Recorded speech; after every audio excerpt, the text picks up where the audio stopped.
Слава Украине, перед этим от Полонского. В последнее время мы много обращаем внимание на Соединенные Штаты. Ну, оно и понятно, потому что там нестандартный президент, который чудит не по-детски, скажем так, да.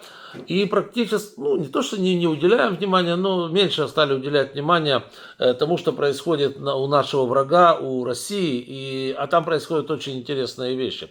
Если помните, я имею в виду сейчас по производству, по промышленности и так далее. Это крайне важно, потому что это именно вот это поддерживает способность путинского рейха к дальнейшей войне, к поддержанию войны, к атакам и так далее. Значит, что интересно, что, во-первых, там подорожали кредиты, но об этом уже случилось довольно-таки длительное время назад, то есть промышленность в результате не может перекредитоваться нормально, в результате, как говорится, растут долги и так далее. Вот. Но это один момент. Другой момент происходит следующий. Смотрите, у них сейчас, скажем так, промышленность была несколько перегрета в связи с войной, работал только, ну, скажем так, промышленность и все показатели давались только за счет того, что военно-промышленный комплекс и все, что связано рядом с военно-промышленным комплексом, благодаря заказам из Кремля, благодаря беспрерывному печатанию денег тем же самым Кремлем, их Центробанком, вот эта промышленность, она как паровоз тянула за собой все. Но дело в том, что тянуть за собой все ВПК российский тоже не в состоянии. Это все, скажем так, это все до определенного момента. Этот момент настал.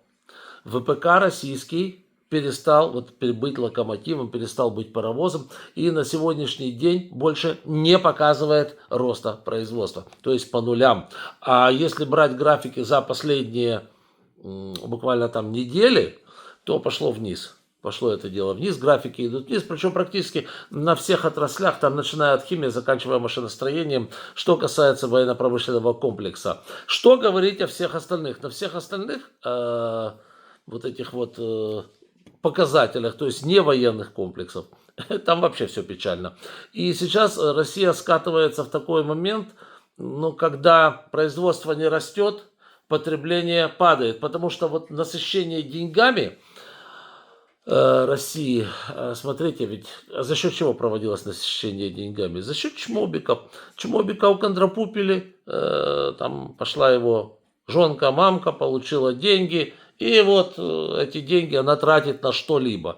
Вот. И, вы знаете, да, и таким образом поддерживает как бы покупательную способность не только на Москве, но и в других местах. Потому что, понятно, на Москве зарплаты повыше, и там люди, и Санкт-Петербург, будем говорить, и там парочка нефтяных регионов, да, там зарплаты повыше, и там люди имеют возможность что-то себе покупать. У всех остальных полный швах. Так вот этот полный швах немножко разводился за счет того, что вот эти вот мамки-жонки получали за убитых чмобиков какие-то деньги, вливали их в промышленность, соответственно, что-то крутилось. Тоже произошло насыщение этим делом, и сейчас промышленность полностью забуксовала. Кстати, это еще один такой очень повод серьезный для того, чтобы Путину сейчас хотеть уже заключать мир, потому что дела не только на фронте идут хреново, не только они не в состоянии близко даже ликвидировать вот этот вот, скажем так, вот эту вот дырищу, пропасть